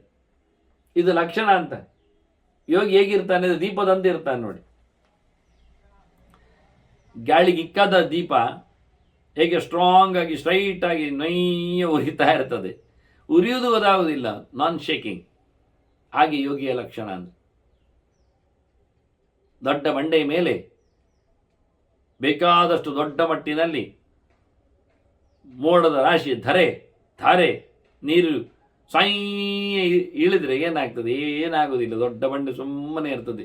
ಒಡಿ ಒಡಿ ಹೇಳಿಕೊಂಡು ಎಷ್ಟು ದೊಡ್ಡ ಮೋಡ, ಎಷ್ಟು ಗಡದ್ದು ಸದ್ದು ಮಾಡಿಕೊಂಡು ಬಸ ಬಸ ಬಸ ನೀರು ಇಳಿಸಿದ್ರು ಬಂಡೆಗೆ ಏನಾಗುವುದಿಲ್ಲ. ಹಾಗಿರ್ತಾನೆ, ಪಾಷಾಣ ಕಂಡದಂತೆ. ಇನ್ನು ನೋಡ್ಲಿಕ್ಕೆ ಹೋದರೆ ಎಷ್ಟು ಜೋರಾಗಿ ನಗರಿ ಬಡಿದ್ರು ಇವನಿಗೆ ಕೇಳುವುದೇ ಇಲ್ಲ. ದುಂದುವಿಸ್ವನ ಅದು ಹಿಂದೆ ಏಕಾಂತಶೀಲತೆಗೆ ಕತೆ ಹೇಳಿದ್ರಲ್ಲ, ಇನ್ನೊಂದು ಮುಖದಲ್ಲಿ ಕತೆ ಹೇಳ್ತಾರೆ. ಎಣ್ಣೆ ತುಂಬಿದ ಪಾತ್ರೆ ಕೈಯಲ್ಲಿ ಕೊಟ್ಟಿದ್ದಾರೆ, ಮೇಲೆ ಹತ್ತಲಿಕ್ಕೆ ಹೇಳಿದ್ದಾರೆ, ಏಣಿ ಹತ್ತಲಿಕ್ಕೆ. ಹತ್ತುವಾಗ ಎಣ್ಣೆ ಚೆಲ್ಲುವಾಗಿಲ್ಲ, ಅದು ಹೇಳಿ ಆಯ್ತು. ಅಷ್ಟೇ ಅಲ್ಲ, ಇಲ್ಲಿ ಹಸಿಪಾಣಿ ಬಿ ಅಂತಾರೆ. ಕತ್ತಿ ಹಿಡಿದವರು ಹತ್ತಿರ ಬರ್ತಾ ಇದ್ದಾರೆ, ಚುಚ್ಚಿ ಬಿಡ್ತೇನೆ ಹೇಳ್ತಾ ಇದ್ದಾರೆ. ಗಡಿಬಿಡಿಯಲ್ಲಿ ಚೆಲ್ಲಿಕೊಳ್ಳಿಕ್ಕಿಲ್ಲವ ನೋಡಿ. ಇದು ಏಕಾಂತತೆಯ ಲಕ್ಷಣ. ಸಂಯುಕ್ತ ಪಶ್ಯತೆ ಬ್ರಹ್ಮ ಯತ್ತತ್ ಪರಮಂ ಅವ್ಯಯಂ. ಅವ ಮನಸ್ಸಿನಲ್ಲಿ ಭಗವಂತನನ್ನು ಕಾಣ್ತಾನೆ. ಪ್ರಕೃತಿಗಿಂತ ಆಚೆ ನಿಂತವನು ರಮಾಯ ಪರಹ, ಅತ್ಯುತ್ತಮನಾದ ಭಗವಂತನನ್ನು, ಯಾವುದರಲ್ಲಿಯೂ ಕೊರತೆ ಇಲ್ಲದ ಅಚ್ಯುತ ಧರ್ಮನನ್ನು, ಅನಂತ ರೂಪನನ್ನು ಅವನು ಕಾಣ್ತಾನೆ. ಹೇಗೆ ಕಾಣ್ತಾನೆ? ಹೇಗಿರ್ತದೆ ದೇವರು ಕಾಣುವಾಗ? ಅದೇ ವಿಶೇಷ ಇಲ್ಲಿ. ಗಮ್ಮತ್ ಅದುವೆಯ. ಧ್ಯಾನಕ್ಕೆ ಕೂತವನಿಗೆ ದೇವರು ಖಂಡಿತ ಒಂದು ಗೊತ್ತಾಗುವುದು ಹೇಗೆ? ಅದು ನೀವು ಮಾಡಿ ನೋಡಿ ಧ್ಯಾನ, ಆಗ ಗೊತ್ತಾಗ್ತದೆ. ಅದು ಲಕ್ಷಣ ಸರಿ. ಗಮ್ಮತ್ನಲ್ಲಿ ನಿದ್ದೆ ಬಂದೊಂದು, ಗಮ್ಮತ್ನಲ್ಲಿ ನಿದ್ದೆ ಕೆಲವರಿಗೆ ಮಾತ್ರ ತಗೊಂಡವರಿಗೆ ಬರ್ತದೆ, ಅದೆಲ್ಲ ಆಗಲಿಲ್ಲ. ಧೃತರಾಷ್ಟ್ರ ನಿದ್ದೆ ಬರಲಿಲ್ವ? ಕೇಳ್ತಾ ಕೇಳ್ತಾ ನಿದ್ದೆ ಮಾಡಿದ ಮತ್ತೆ ಅವ. ಯಾಕೆ? ಅವನಿಗೆ ಕೇಳುವಾಗ ಸ್ವಲ್ಪ ಖಾರ ಆದರೆ ನಿದ್ದೆ ಬರ್ತದೆ, ಕೆಲವೊಮ್ಮೆ ಗಮ್ಮತ್ತಾದರೆ ನಿದ್ದೆ ಬರ್ತದೆ. ಹಾಗೆ ಕೆಲವರಿಗೆ ಕತೆ ಕೇಳಿದಾಗ ನಿದ್ದೆ ಬರ್ತದೆ. ಯಾಕೆ ಬರ್ತದೆ ಅಂದರೆ ಅದು ಸ್ವಲ್ಪ ಬೋರ್ ಆಗಲಿ ಶುರು ಆಗ್ತದೆ. ಅಂದರೆ ಸಿದ್ಧಾಂತ ಜೋರಿ ಇರ್ತದೆ, ವೇದಾಂತ ಪ್ರಮೇಯ ನಾಟ್ಲಿಕ್ಕೆ ಶುರು ಆಗ್ತದೆ. ಆಗ ತನ್ನಷ್ಟಿಗೆ ಕಿವಿ ಮುಚ್ಚಿಕೊಳ್ಳುತ್ತದೆ. ಅದಕ್ಕೆ ಅದು ಬೇಡ, ಸಡ್ಡೆ ಆಗುವುದಿಲ್ಲ, ಅದಕ್ಕೆ ಸೆಟ್ ಆಗುವುದಿಲ್ಲ. ಆದರೆ ಇವರೆಲ್ಲ ಖಾಲಿ ಅದನ್ನೇ ಹೇಳ್ತಾರೆ ಅಂತ ಅಲ್ಲಿಗೆ ಅದು ಹಿಂದೆ ಬೀಳ್ತದೆ. ಹಾಗೀಗ ಧ್ಯಾನದಲ್ಲಿ ದೇವರನ್ನು ಕಂಡವನು ಕಂಡ ಅಂತ ಗೊತ್ತಾಗುವುದು ಹೇಗೆ? ಅವನಿಗೆ ಗೊತ್ತಾಯ್ತು, ನಮ್ಗೆ ಗೊತ್ತಾಗುವುದು ಹೇಗೆ? ನೀವು ಮಾಡಿ ನೋಡಿ. ಹೌದು, ನಮಗೆ ಮಾಡಿದ್ರಿ ಅಂತ ಕಾಣ್ತದೆ ಅಂತ ಯಾರಿಗೆ ಗೊತ್ತುಂಟು ಹೇಗೆ ಕಾಣ್ತದೆ ಅಂತ? ನಾವು ಕ್ಯಾಲೆಂಡರಲ್ಲಿ ಇದ್ದಂಥ ಕೆಲವು ಚಿತ್ರಗಳನ್ನೇ ನೋಡಿ ಹಾಗೆ ಕಾಣ್ತದೆ, ಹೀಗೆ ಕಾಣ್ತದೆ ಎಲ್ಲ ಹೇಳಿಕೊಂಡು ಯೋಚನೆ ಮಾಡ್ತೀವಿ. ಕೊನೆಗೆ ಪಲ್ಪಿನ ಮಾಡಿದ್ದಂಥ ಮೂರ್ತಿಯನ್ನೇ ನಾವು ಕಂಡದ್ದು ಹೇಳಿಬಿಡ್ತೇವೆ. ಅದಾದರೆ ವಾಸಿ ಮಾರೇರೆ. ಮತ್ತು ಕೆಲವರೆಲ್ಲ ಹೇಳ್ತಿದ್ರು, ನಮಗೆ NTR ಕಾಣ್ತಾನೆ, NIR ಕಾಣ್ತಾನೆ, ಆಗೀಗ. ಯಾಕೆ? ಅವನು ಕೃಷ್ಣವೇಷ ಆಗಿದ್ದಾನೆ, ನಾರಾಯಣ ವೇಷ ಹಾಕಿದ್ದಾನೆ ಅಂತ, ನಮಗೆ ರಾಜಕುಮಾರ್ ಕಾಣ್ತಾನೆ ಅವನೊಂದು ವೇಷ ಹಾಕಿದ್ದಾನೆ, ಶ್ರೀನಿವಾಸ ವೇಷ, ಹೀಗೆ ಯಾರ್ಯಾರನ್ನು ಕಾಣಲಿಕ್ಕೆ ಶುರು ಮಾಡ್ತಾರೆ ವೇಷ ಹಾಕಿದವರನ್ನು. ಅದು ಯಾರು ಭಾರದ್ವಾಜನ ಇನ್ನೊಬ್ಬನ ಕಂಡದ್ದು ಅಂತ ಹೇಳ್ತಾರೆ. ಹಾಗೆ ದೇವರು ಇಲ್ಲ, ಹಾಗೆ ದೇವರು ಕಾಣುವುದಲ್ಲ. ಮತ್ತೆ ಹೇಗೆ ಕಾಣ್ತಾನೆ ಎನ್ನುವುದನ್ನು ಹೇಳಿಬಿಡಿ ಮಾರೆ, ನಮಗೆ ಕಂಡದ್ದನ್ನು ಗ್ಯಾರಂಟಿ ಮಾಡ್ಬೋದಲ್ಲ ಅಂದರೆ ಅದಕ್ಕೆ ಇಲ್ಲಿ ಹೇಳ್ತಾರೆ ಭಾಳ ಸೂಕ್ಷ್ಮವಾಗಿ ಯಾಜ್ಞವಲ್ಕ್ಯರು. ಹೇಗೆ ಕಾಣ್ತಾನೆ ಅಂತ, ಮಹತಃ ತಮಸೋ ಮಧ್ಯೆ ಸ್ಥಿತಂ ಜ್ವಲನ ಸನ್ನಿಭಂ, ಕತ್ತಲ ಮೊತ್ತದ ನಡುವೆ ಪ್ರಖರವಾಗಿ ನಿಂತ ಬೆಂಕಿಯ ಜ್ವಾಲೆಯಂತೆ ದೇವರನ್ನು ಕಾಣ್ತಾನೆ. ಈಗ ಗಮನಿಸಿ, ಹಾಗಾಗಿ ದೀಪದಲ್ಲಿ ಏಕಾಗ್ರವನ್ನು ಮಾಡಲಿಕ್ಕೆ ಹೇಳೋದು ಯಾಕೆ ಮನಸ್ಸನ್ನು ಕೇಳಿದರೆ, ಒಳಗೆ ಕಾಣುವಂಥದ್ದು ಮತ್ತು ದೀಪವೇ ಅಂತ. ಕೊನೆಗೆ ಈ ಬಹಿರ್ದೀಪವೇ ಒಳಗೆ ಕಾಣ್ತದೆ, ಕೊನೆಗೆ ಅವನು ಸೋತು ಹೋಗ್ತಾನೆ. ಹೊರಗೆ ಕಂಡ ಸೂರ್ಯನನ್ನು ಕಣಮುಚ್ಚಿಕೊಂಡು ನಾವು ಸುತ್ತಮುತ್ತಲು ನೋಡಿದಾಗ ಉರುಟು ಚಕ್ಕಲಿ ಕಂಡಾಗಿ, ಅದು ಪ್ರಯೋಜನ ಆಗಲಿಲ್ಲ. ಅದಲ್ಲ, ಭಗವಂತನ ಎಲ್ಲ ವಿಷಯಗಳ ಬಗ್ಗೆ ತಿಳ್ಕೊಳ್ಬೇಕು, ಭಗವಂತನ ಪ್ರತಿ ಅವಯವಗಳನ್ನು ಧಾರಣೆ ಮಾಡಲಿಕ್ಕೆ ಕಲಿಬೇಕು. ಆ ನಂತರ ಹೃದಯ ಮಧ್ಯದಲ್ಲಿ ಇರತಕ್ಕಂಥ ಕಥೆ ಏನು ಅಂತ ಅರ್ಥವಾದಾಗ, ತಸ್ಯ ಶಿಖಾಯ ಮಧ್ಯೆ ಪರಮಾತ್ಮ ವ್ಯವಸ್ಥಿತ ನೀಲತೋಯದ ಮಧ್ಯಸ್ಥ ವಿದ್ಯುಲ್ಲೇಖೇವ ಭಾಸ್ವರ ಅಂತೇಳಿ ಮೋಡದ ನಡುವೆ ನಿಂತ ಮಿಂಚಿನ ಬಳ್ಳಿಯಂತಿರುವ ಭಗವಂತನ ಜ್ಯೋತಿರ್ದರ್ಶನ, ಇದನ್ನು ಗುರುತಿಸಬೇಕು. ಯಾರೋ ಜ್ಯೋತಿಷು ಕಾಣುವುದು ದೇವರು ಕಂಡಂತೆ ಅಂತ ಹೇಳಿದ್ದನ್ನು ಯಾರೋ ಕೇಳಿಕೊಂಡಿದ್ದಾರೆ. ಹಾಗಾಗಿ ಆ ಮಲೆಯಲ್ಲಿ ಶಬರಿಯಲ್ಲಿ ಅದನ್ನು ಕೃತಕವಾಗಿ ಮಾಡಿ ತೋರಿಸ್ತಾರೆ. ತೋರಿಸಿದರೆಲ್ಲ ಖಂಡಿತು ಹೇಳಿಕೊಂಡು ಮಕರ ಜ್ಯೋತಿ ಅಂತ ಹೇಳಿಕೊಂಡು ಬೊಬ್ಬೆ ಹಿಡಿದು ಬರ್ತಾರೆ. ಈಗ ಸಿಕ್ಕಾಕೊಂಡಿದ್ದಾರೆ ಅವರು. ಅದನ್ನು ಮಾಡಿ ತೋರಿಸುವುದು ಮನುಷ್ಯ ದೂರದ ಬೆಟ್ಟದಲ್ಲಿ ಅದಕ್ಕೆ ಬೇಕಾದಂಥ ಫ್ಯೂಯಲ್ ತಗೊಂಡದು ಎಲ್ಲ ನೋಡಿ ಕಂಡು ಇಷ್ಟರವರೆಗೆ ಮಾಡಿದ್ದು ಮೋಸವೇ ಅಂತೇಳಿ ಅರ್ಥ ಆಗಿದೆ ಅವರಿಗೆ. ಆದರೂ ಆ ಟ್ರೆಂಡ್ ಮುಗಿಯುವುದಿಲ್ಲ, ಅರ್ಥ ಆದರು ಇಲ್ಲ ಗೊತ್ತಾದರು ಏನು ಹೇಳುವ ನಾವು ಇದಕ್ಕೆ. ಹೀಗಾಗಿ ಇಲ್ಲಿ ಬಹಳ ಚಂದವಾಗಿ ಯೋಗಿಗೆ ಒಳಗಿನಿಂದ ಹೊರಗಿನಿಂದ ಅಲ್ಲ, ಕೊಳ್ಳಿ ದೆವ್ವ ಎಲ್ಲ ಕಾಣುವುದಲ್ಲ, ಅವನಿಗೆ ಮಾತ್ರ ಬೆಳಗಿನಿಂದ ಕಾಣತಕ್ಕಂಥ ಬೆಳಕಿನ ಕಥೆ. ಅದು ಅವನ ಅಭ್ಯಾಸ ಆಗಿದೆ, ಆ ಬೆಳಕು ಕಂಡಾಗ ಯಾವುದು ಅಂತ. ಈ ರೀತಿಯಾಗಿ ದೇವರ ದರ್ಶನ ಮಾಡಿಕೊಂಡವ ಏತೇನ ಕೇವಲಂ ಯಾತಿ ತ್ಯಕ್ವಾ ದೇಹಂ ಅಸಾಕ್ಷಿಕಂ, ಅವನ ಈ ಭೌತವಾದ ದೇಹವನ್ನು ಕಳ್ಕೊಂಡು ಇಲ್ಲಿಂದ ಮೋಕ್ಷದೆಡೆಗೆ ಅವನು ತೆರಳಿಕ್ಕೆ ಸಮರ್ಥನಾಗ್ತಾನೆ. ಆದರೆ ಅವನ ದರ್ಶನದಲ್ಲಿ ದೇವರ ವಿಷಯದಲ್ಲಿ ಎಷ್ಟಲ್ಲೇ ಇದೆ, ಮುಖಗಳು ಎಷ್ಟಿರ್ತಾವೆ, ಚಿಂತನೆ ಹೇಗಿರ್ತದೆ ಕೇಳಿದರೆ, ಪದ್ವ್ಯಾಮುತ್ಕ್ರಮಣಮಾನಸ್ಯ ವೈಷ್ಣವಂ ಸ್ಥಾನ ಮುಚ್ಯತೆ. ದೇವರ ಪಾದವನ್ನು ಮಾತ್ರ ನೋಡಿಕೊಂಡವ, ಚಿಂತನೆ ಮಾಡಿ ತನ್ನನ್ನು ಕೊನೆ ಮಾಡಿಸಿಕೊಂಡವ, ಅವನಿಗೆ ವಿಷ್ಣು ಸ್ಥಾನ ವೈಷ್ಣವ ಲೋಕ ಸಿಗ್ತದೆ. ಹಾಗೆ ಜಂಗಾಭ್ಯಾಂತು ವಸುನ್ ದೇವಾನ್, ದೇವರ ಮೊಣಕಾಲಿನ ಬಗ್ಗೆ ಚಿಂತನೆ ಮಾಡಿದವ, ಅಲ್ಲಿವರೆಗೆ ಮಾತ್ರ ಅವನ ಸಾಧನೆ ಆಗಿದ್ದಲ್ಲಿ ಅವನು ವಸುಗಳ ದೇಹ ಲೋಕಕ್ಕೆ ಹೋಗ್ತಾನೆ, ಅಷ್ಟವಸುಗಳ ತಾಣಕ್ಕೆ. ದ್ರೋಣ ಪ್ರಾಣ ಧ್ರುವ ಅರ್ಕ ಅಗ್ನಿ ದೋಷ ವಸ್ತು ವಿಭಾವಸು ಅಂತ. ನಾನು ಇವರ ಪರಿಚಯ ಚಿಂತನೆ ಸ್ವಲ್ಪ ಮಟ್ಟಿಗೆ ಸಂಧ್ಯಾ ಸಮೀಕ್ಷೆಯಲ್ಲಿ ಕೊಟ್ಟಿದ್ದೇನೆ.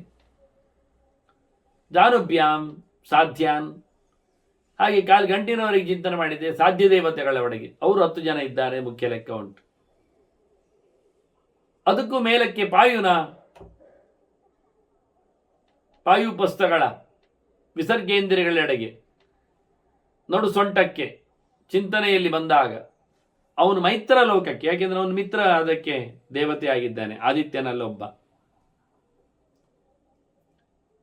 ಅದು ಮುಂದಕ್ಕೆ ಹೋದಾಗ ಜಗನೇನಾಥ ಸೊಂಟಕ್ಕೆ ಕಟಿ ಪ್ರದೇಶಕ್ಕೆ ಬಂದರೆ ಪೃಥ್ವೀಂ ಜಗನೇನಾಥ, ಪೃಥ್ವಿ ಲೋಕಕ್ಕೆ ಪೃಥ್ವಿ ದೇವತೆಯ ತಾನಕ್ಕೆ ಸೇರುತ್ತಾನೆ. ಊರುಭ್ಯಾಂಚ ಪ್ರಜಾಪತಿಂ, ತೊಡೆಯನ್ನು ಚಿಂತನೆ ಮಾಡಿಕೊಂಡವನಾಗಿದ್ದರೆ ಪ್ರಜಾಪತಿ ಲೋಕಕ್ಕೆ ಹೋಗ್ತಾನೆ.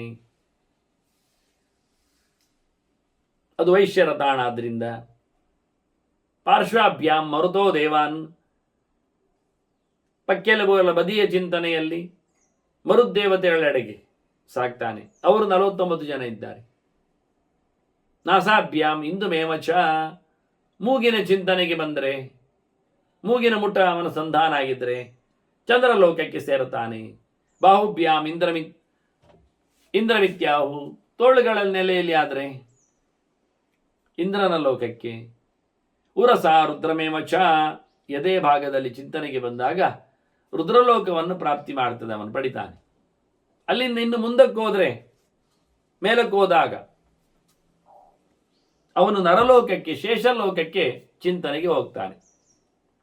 ಗ್ರೀವಾಯ, ಕುತ್ತಿಗೆಯ ಬಳಿಗೆ ಬಂದಾಗ. ವಿಶ್ವೇ ದೇವಾನ್ ಮುಖೇನಾಥ, ಮೋರೆ ಪ್ರದೇಶಕ್ಕೆ ಬಂದಾಗ 10 ವಿಶ್ವೇ ದೇವತೆಗಳ, ಶ್ರಾದ್ದ ದೇವತೆಗಳ ಸ್ಥಾನಕ್ಕೆ. ಇನ್ನು ಮೇಲಕ್ಕೆ ದಿಶಾ ಶ್ರೋತ್ರೇಣ, ಕಿವಿಯಿಂದ ಕಿವಿವರೆಗಿನ ಚಿಂತನೆಯಲ್ಲಿ ದೇವರ ದರ್ಶನ ಆಗಿಕೊಂಡವನಲ್ಲಿ ದಿಗ್ದೇವತೆಗಳ ಲೋಕಕ್ಕೆ. ಗ್ರಾಣೇನ ಗಂಧವಹನಂ, ಮೂಗಿನೆಡೆಗಾದಾಗ ವಾಯುದೇವತೆಯೆಡೆಗೆ, ಗಂಧವಹನ ಎಡೆಗೆ. ಇನ್ನು ಮುಂದಕ್ಕೆ ನೇತ್ರಾಭ್ಯಾಂ ತುರ್ಯಮೇವಚ, ಕಣ್ಣಿನಿಂದ ಸೂರ್ಯಲೋಕಕ್ಕೆ. ಭೃಭ್ಯಾಂಚ ಅಶ್ವಿನವು, ಉಬ್ಬಿನವರಿಗಾದರೆ ಅಶ್ವಿನಿ ದೇವತೆಗಳು. ಲಲಾಟೇನ ಪಿತೃನಥ, ಗೌಜಿ ವಿಷಯ ಇದು. ಲಲಾಟ ಸ್ಥಾನದಲ್ಲಿ ಅದೇ ಪಿತೃಲೋಕಕ್ಕೆ. ಹಾಗಾಗಿ ಪಿತೃಕರ್ಮಗಳಲ್ಲೆಲ್ಲ ಲಲಾಟ ಬೋಳಿರಬೇಕು ಅಂತ ಹೇಳಿಕೊಳ್ಳಿಕ್ಕೆ ಏನೋ ಕಾರಣ ಇರಬಹುದು. ಗಡದ್ದಾಗಿ ಅವನ ಅಲಂಕಾರ ಮಾಡಿಕೊಂಡು ಅಕ್ಷದಂಗಾರಕ್ಕೆಲ್ಲ ಹಾಕಿಕೊಂಡು ಶ್ರಾದ್ದ ಪುನಸ್ಕಾರ ಎಲ್ಲ ಮಾಡಲಿಕ್ಕಿಲ್ಲ. ನಾನು ಅದರ ಸ್ವಲ್ಪ ಮುಖವನ್ನು ಮುಟ್ಟಿದ್ದೇನೆ ಸಂಧ್ಯಾ ಸಮೀಕ್ಷೆ. ಭಗವಂತನ ಪಾದಧೂಳಿಯನ್ನು ಗೋಪಿಚಂದನವನ್ನು ಹಾಕೊಳ್ಳಿಕ್ಕೆ, ಅಲಂಕಾರ ದ್ರವ್ಯದಲ್ಲಿ ಗಂಧ, ತಿಲಕ, ಕುಂಕುಮ, ಕಸ್ತೂರಿ ಇವೆಲ್ಲ ಹಾಕಲಿಕ್ಕಿಲ್ಲ. ಯಾಕೆ? ಲಲಾಟ ಸ್ಥಾನ ಎನ್ನುವುದು ಪಿತೃಗಳಿಗೆ ಹೇಳಿಸಿದ ಸ್ಥಾನವಾದ್ದರಿಂದ ಅಂತ. ಮತ್ತೆ ಮುಂದಕ್ಕೆ ಹೋದರೆ, ಹಾಗಾಗಿ ಕೆಲವರು ಮಹಿಳೆಯರೆಲ್ಲ ಪಿತೃಕರ್ಮದ ದಿವಸಗಳಲ್ಲೆಲ್ಲ ಬೋಳು ಹಣೆಯಲ್ಲೆಲ್ಲ ಬರ್ತಾರೆ.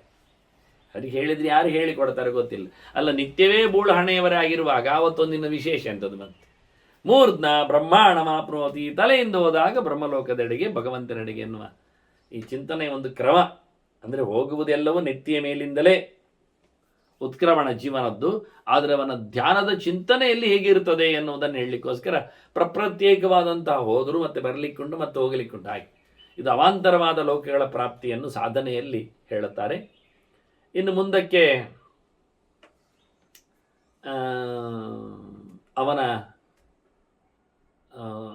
ಮೃತ್ಯುವಿನ ಲಕ್ಷಣ ಕೆಲವು ಹೇಳುತ್ತಾರೆ.